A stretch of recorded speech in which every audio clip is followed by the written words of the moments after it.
बड़ी सुंदर सी कथा का आप सभी भक्त आनंद ले रहे हैं। गोविंद भगवान की विशेष कृपा आप सभी भक्तों के ऊपर बरसती रहे। सुखदेव जी महाराज बड़ी सुंदर सी कथा का आप सभी भक्त इधर संतों की टोलियां चली आ रही हैं कथा श्रवण करने के लिए दूर दूर से।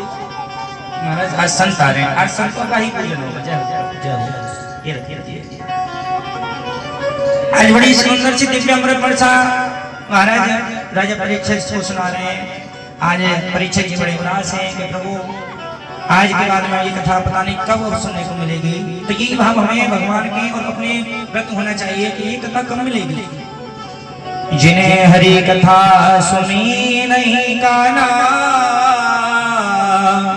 जिन्हें हरि कथा सुनी नहीं काना, जिन भगवान ने बड़े सुंदर से हमें कान दिए वो शोधते हैं सुनने के लिए। हमें कथा सुननी चाहिए महाराज।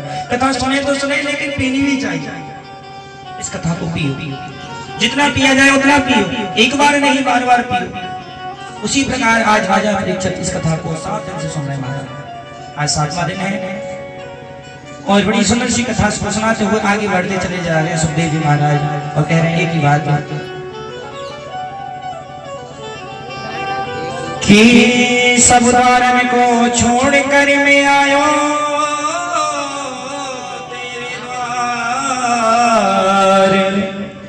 हे वृषमान की लाडली निक मेरी ओर निहार। आज कहने लगे सुखदेव जी महाराज राजा परीक्षित जी कह रहे हैं महाराज आज मैं आपको बड़ी सुंदर सी कथा सुनाऊंगा। मित्रता की कथा, सुदामा जी की कथा। भगवान के मित्र हुए, भगवान के कौन से मित्र हुए? शंकर भगवान। हाँ जी, भगवान के मित्र कौन से हुए? सुदामा जी का। बहुत सुंदर सा। उनकी जैसी दोस्ती कहीं पर भी नहीं मिली किसी को देखने के लिए भैया। आज हमने बड़ी सुंदर सी कथा का जो कि बड़े आज आपसे भक्त श्रवण करेंगे इस बात को कि मित्रता हो तो भगवान जैसी होनी चाहिए, सुदामा जैसी होनी चाहिए जो कभी टूटे नहीं।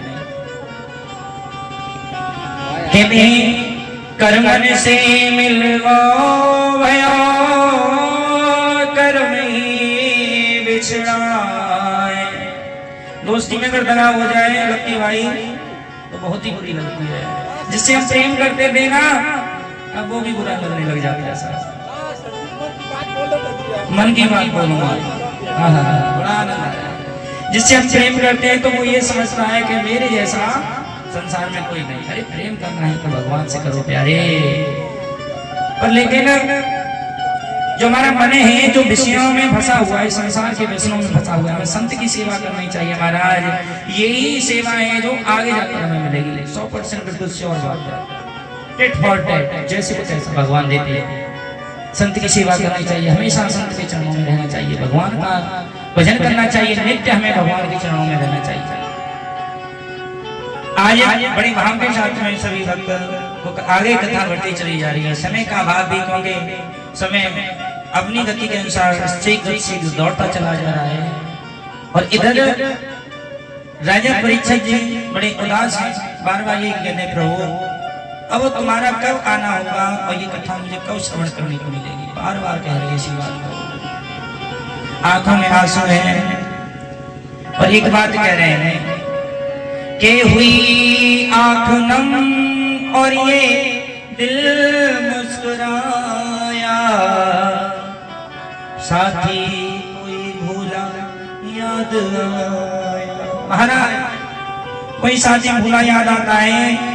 आज अच्छी प्रकार राजा परीक्षित जी कह रहे हैं कि चिंता ना करें राजन, ये तुम्हारी मुक्ति का जो 7 दिन से चल रही श्रीमद् भागवत कथा का आज 7वां दिन है। भगवान की अनंत कृपा है, भगवान तुम्हें स्वयं दर्शन देंगे महाराज, स्वयं देंगे। इधर हमारे संत भगवान आ रहे हैं। संत भगवान की आई और बड़े भाव के साथ में संत भगवान का बड़ा सुंदर स्वागत। आइए संत भगवान जो कि बड़ा सुंदर सा हमारी संत भगवान के चरणों में बहुत सुंदर सी कथा प्यारी चल रही है। बड़ा ही आनंद आ रहा है। तो मैं संत भगवान से कहूँगा एक बार मंच पर आकर जय जय। अरे वाह महाराज जी, एक थाली उठा दीजिए एक बार।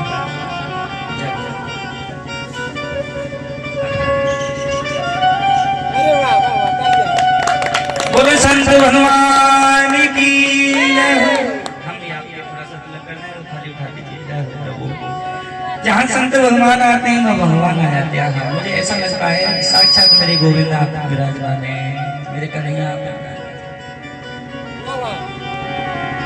हमारे सुंदर से संत भगवान के सानिध्य में चल रही भागवत कथा का पूजन किया संत भगवान ने। ये अक्षर गांव श्री धाम वृंदावन बना हुआ है भैया। यहाँ पे भगवान की विशेष कृपा है। भोलेनाथ हमारे पीछे विराजमान है, देवों के देव महादेव काशी विश्वनाथ जो विराजमान है, संत भगवान विराजमान है।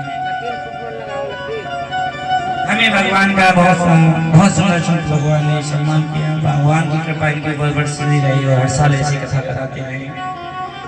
संत भगवान आपको देखकर बड़ा ही अच्छा लगता है मुझे।